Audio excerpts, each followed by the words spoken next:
Buntut kasus Ayu Ting Ting dilaporkan ke polisi, pemilik karaoke pasang badan. Salah alamat. Ayu Ting Ting dilaporkan ke polisi lantaran dianggap sebagai pemilik karaoke Ayu Ting Ting, ATT Family di Bengkulu. Kenyataannya, karaoke Ayu Ting Ting Family di Bengkulu bukanlah milik Ayu Ting Ting.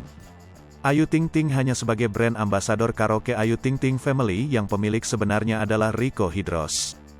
Kendati begitu, Ayu Ting Ting dilaporkan ke Polda Bengkulu atas kasus tewasnya 3 orang pengunjung karaoke. Ketiganya diduga mengkonsumsi minuman keras oplosan di tempat karaoke berlabel karaoke keluarga itu. Ayu Ting Ting dilaporkan ke polisi oleh kuasa hukum salah satu keluarga pengunjung yang tewas, Reno Ardiansyah. Ia mengatakan kalau pihaknya mendatangi Polda Bengkulu karena ingin melaporkan pemilik tempat usaha dan manajemen karaoke Ayu Ting Ting Family di Bengkulu. Reno menjelaskan, pada kasus ini Ayu Ting Ting sebagai pemilik karaoke dilaporkan dengan dugaan pidana 359 KUHP tentang kealpaan yang mengakibatkan hilangnya nyawa orang lain. Brand, ujarnya.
Hai pemirsa Sri Popo TV, jangan lupa komen, like, dan subscribe, serta tonton terus berita-berita terupdate lainnya ya.